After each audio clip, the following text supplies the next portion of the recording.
ওম সাইরাম। আজকের সাই গুণগানে আপনাদের শোনাব অধৈর্যের অভাব জীবনে থাকলে বাবা কি কি বাণী আমাদের দিয়ে থাকেন। বাবার সেই বাণী অনুকরণ করে কিভাবে জীবন থেকে অধৈর্যকর অবস্থাকে দূর করা যায়। আসুন শুরু করি। সাই বাবার অসংখ্য ভক্তরা তার বাণী মনে রেখে সুখে জীবন যাপন করেছেন। সাই বাবার 5টি প্রধান উপদেশ আমাদের প্রত্যেককে সুখী থাকার পথ দেখিয়েছে। তাঁর বলা কথা পালন করা সহজ নয়, কিন্তু যারা যারা সাই বাবার উপদেশ মেনে চলেছেন তাদের সুখ ও শান্তিতে জীবন যাপন করা সহজ হয়ে উঠেছে।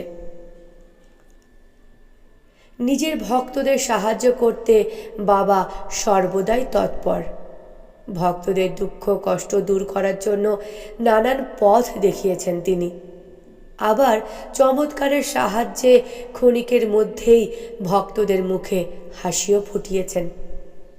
তিনি কখনো ভক্তদের কাছ থেকে পুজো অর্চনা প্রার্থনা করেননি, বরং ভালোবাসার কামনা করে গিয়েছেন তিনি। ভক্তদের জানিয়েছেন, যে ব্যক্তি নিজের মনে ভালোবাসা ও দয়া রাখে তারা নিজে থেকেই ঐশ্বরিক আশীর্বাদ লাভ করে। এমনই কিছু কথা উনি নিজের ভক্তদের শিখিয়ে গিয়েছেন। আসুন সাই বাবার 5টি কথা আমরা শুনি এবং তা মেনে চলার চেষ্টা করি, যাতে আমরাও জীবনে সাফল্য অর্জন করতে পারি, অধৈর্যকে দূর করতে পারি। 1. মানুষ কেমন হওয়া উচিত সে বিষয়ে বাবা জানিয়েছেন। বাড়ি তৈরির সময় তার ভিতকে সবচেয়ে বেশি মজবুত ও শক্তিশালী বানিয়ে থাকি আমরা, যাতে সেই বাড়ি বছরের পর বছর ধরে মাথা উঁচু করে দাঁড়িয়ে থাকে এবং তার ওপর কোনো প্রাকৃতিক বিপর্যয়ই প্রভাব ফেলতে না পারে।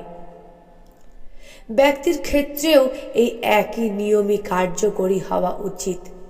বাবার মতে শিশুর লালন পালন হওয়া উচিত এমনভাবে যাতে সে বড় হয় মানসিক দিক দিয়ে শক্তিশালী ও বুদ্ধিমান হয়ে, যাতে সে অন্যের কথায় কান না দিয়ে বিপদগামী হওয়ার হাত থেকে নিজেকে রক্ষা করতে পারে, অন্য লোকের দেখানো মায়াজালে জড়িয়ে পড়ার হাত থেকে নিজেকে রক্ষা করতে পারে। ব্যক্তি এমন হওয়া উচিত যাতে সে নিজের সিদ্ধান্ত ও আদর্শে অনড় থাকে। এমন ব্যক্তি পূজনীয় হন বলে সাই বাবা মনে করেন। 2. মানুষকে পদ্মের মতো হওয়ার পরামর্শ দেন সাই বাবা। তাঁর মতে সূর্যের আলো পড়ার সঙ্গে সঙ্গে পদ্ম যেমন ফুটে যায় ও তার পাপড়িগুলি প্রসারিত হতে শুরু করে, মানুষও যেন জ্ঞান ও শিক্ষার আলো দেখবে যেখানে, সেখানেই নিজেকে মেলে ধরে।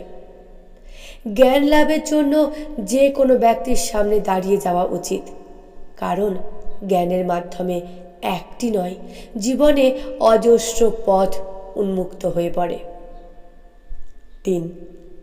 সাই বাবা নিজের ভক্তদের বলেন, পৃথিবীতে কি নতুন? কিছুই না। আর কি পুরনো? কিছুই না।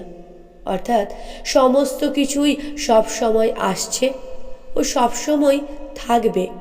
তবে ধৈর্য ও সন্তুষ্টি না থাকলে প্রতিটি দিন ব্যক্তিকে বিরক্ত করে তুলবে। তাই নিজের জীবনে সন্তুষ্টি বিকশিত করার পরামর্শ দেন সাই বাবা। 4. ভক্তদের নিজের অভিজ্ঞতা দিয়ে শিখতে বলেন সাই বাবা।